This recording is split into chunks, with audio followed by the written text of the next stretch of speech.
दोस्तों, अब से कुछ ही दिनों पहले हमारी नौसेना की तरफ से ये बात बताई गई थी कि हम अपने बेड़े में एक 5th जनरेशन के फाइटर जेट को शामिल करना चाहते हैं और आज इसी 5th जनरेशन के फाइटर जेट को लेकर सबसे बड़ा अपडेट आ चुका है। तो जैसा कि आप सभी जानते ही हो कि इस समय भारत की तरफ से प्लान ये किया गया है कि हम अपनी नौसेना के लिए 4.5 जनरेशन के टेडबीएफ फाइटर जेट को बनाकर तैयार करेंगे और इसी फाइटर जेट को हमारी नौसेना आगे चलकर इस्तेमाल करेगी। टेडबीएफ फाइटर जेट को लेकर अभी तक उम्मीद इस बात की जा रही थी कि हमारे टेडबीएफ फाइटर जेट के क्रिटिकल डिजाइन रिव्यू को साल 2025 की शुरुआत में पूरा कर लिया जाएगा, लेकिन अब हमारे कुछ डिफेंस एक्सपर्ट्स की तरफ से ये बात बताई गई है कि भारत की तरफ से टेडबीएफ फाइटर जेट को 4.5 जनरेशन का फाइटर जेट ना बनाकर सीधे ही 5th जनरेशन का फाइटर जेट बनाया जाएगा, जिसके लिए हमको हमारे टेडबीएफ फाइटर जेट को फिर से रीडिजाइन करना होगा, जिसके लिए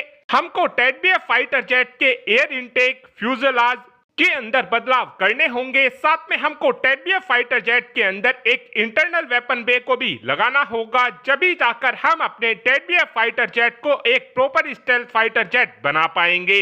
और इस न्यूज के आ जाने के बाद अब कहीं ना कहीं ये बात तो पूरी तरीके से साफ हो चुकी है कि जो हमारा टेडबीएफ फाइटर जेट 2038 में आएगा, ये फाइटर जेट एक प्रॉपर स्टेल्थ फाइटर जेट होगा। और जैसे ही 5th जनरेशन के टेडबीएफ फाइटर जेट को हमारी नौसेना की तरफ से अपने बेड़े में शामिल किया जाएगा, उसके तुरंत बाद ही ये फाइटर जेट हमारी नौसेना की कैपेबिलिटी को बिल्कुल ही नेक्स्ट लेवल तक पहुंचा देगा। साथ में एक अपडेट हमारी वायुसेना को लेकर और आया है, जहां पर इस समय बताया यह जा रहा है कि हमारी वायुसेना की तरफ से एक प्लान को अनवील किया गया है। इस प्लान के तहत हमारी वायुसेना अल्फा एस नाम के स्वान ड्रोन को अपने फाइटर जेट के ऊपर लगाना चाहती है। इन अल्फा एस ड्रोनों की सबसे खास बात यह होने वाली है कि इन ड्रोनों का इस्तेमाल हम अपने तेजस फाइटर जेट और अपने सुखोई 30 MKI जैसे फाइटर जेट के अंदर काफी आसानी से कर सकेंगे।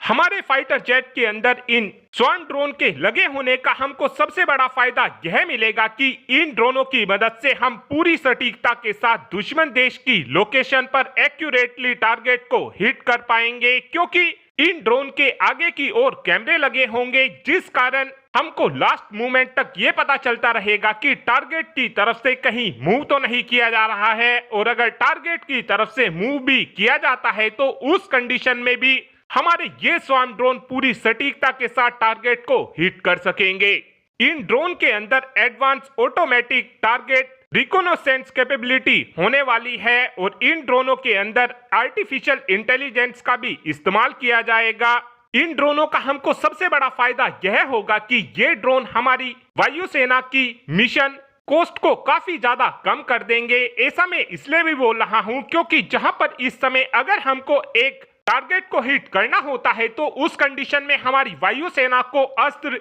या फिर किसी और मिसाइल को दागना होगा, और एक normal air to air missile की कीमत 8 से 10 करोड़ रुपए होती है, वहीं पर एक स्वान ड्रोन की कीमत केवल 3 लाख से 4 लाख के बीच होती है। यानी कि अगर हम इन ड्रोनों का इस्तेमाल अपने फाइटर जेट के अंदर करेंगे तो हमारे बहुत से पैसे भी बच जाएंगे और टारगेट को हिट करने के चांसेस भी हमारे ज्यादा बढ़ जाएंगे।